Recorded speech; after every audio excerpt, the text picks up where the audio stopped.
What's up, everybody? Welcome to another edition. Today we're going to talk about the decision I had to make. Imagine making a decision that will change your life forever. I had to make that decision. It was a tough one. Don't you want to know what happened? Let's get into it.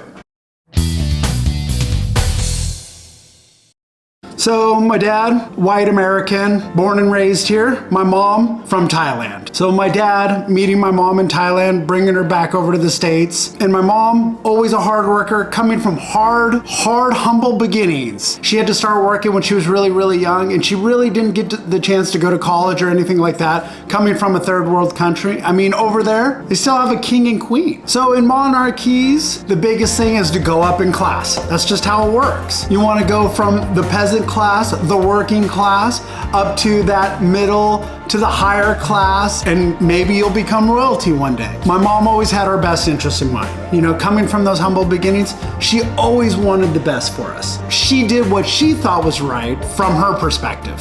So I was about 20 years old. I was still living in San Jose, California. My mom said, hey, let's go over to this family's house to give them Christmas presents. So my mom really wanted me to meet this family. So I said, okay. Me and my sister and my parents went. I met the father first. He was a rich businessman, owned some hotels back in Thailand, and wanted to expand his business here in the United States. I didn't meet the mother at all. Then I met the daughter, and the daughter she was going to school here in the United States. She's trying to be a doctor. Asian parents wanting their kids to be doctors, it's weird because it's true, right? I know because my parents were the same way. And of course, that made her parents really happy. As all the Asians know, if you're not a doctor, you're not making it. You're not making your family proud. I'm not a doctor, so I didn't make my family proud. The son, he was a big guy. He loved America, so that was kind of cool. Got to meet him. So we're all sitting in the living room, just hanging out, and my mom said, hey, go give them the Christmas presents. So my mom gave me a Christmas present to hand to the son, and as he opened it up, he had opened up a present that was a San Jose Sharks jersey. Now let me tell you, I love the San Jose Sharks. I grew up in San Jose, I watched all their games, and I've never got a Sharks jersey. And the first thing that they give to this kid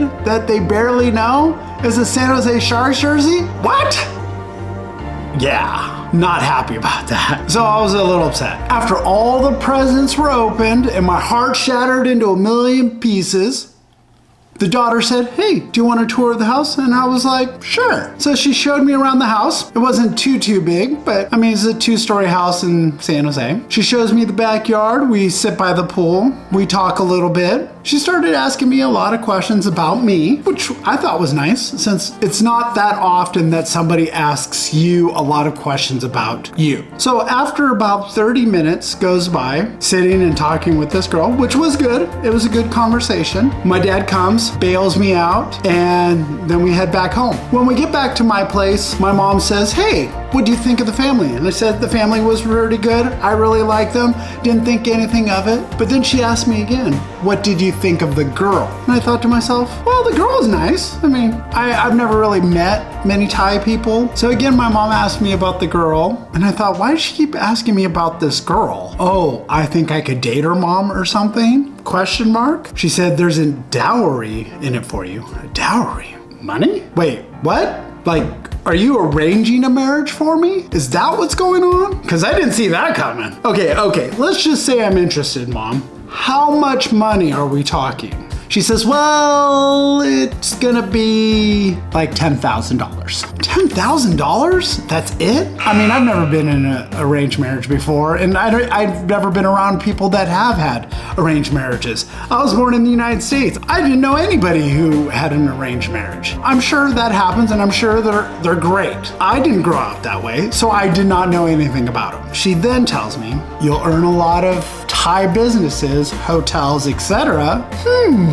Maybe you're onto something. Okay, keep talking. Now I'm thinking to myself, is this the golden ticket? 'Cause I've got a golden ticket. Could I never have to work a day in my life just by marrying somebody? I could be a house husband. I could do that.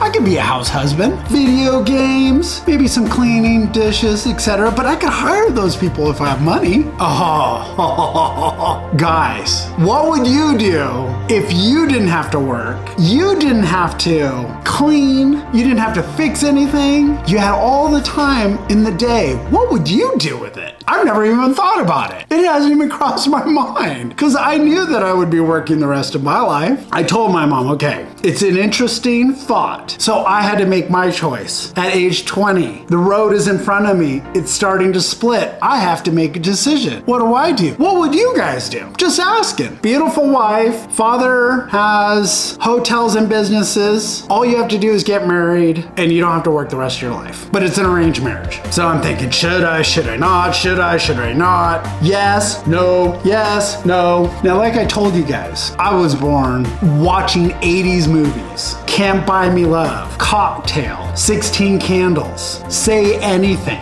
If you guys seen those 80s movies, you would know that it's like all about love and falling in love. And I blame those movies. I blame those movies because I decided to go to the path of not marrying that person. Needless to say, this was the decision I made. I went through that door of searching for true love, if you will. But have you guys ever had to make a decision where you were going down a path and then you had to make that really hard decision of going left or right and where it took you? And did you regret it, not regret it? Put it in the comments down below. I want to know because we're sharing these stories together of making decisions. I guess you could say I'm a hopeless romantic. And I'm Ed Snare, and you make your next day a great one.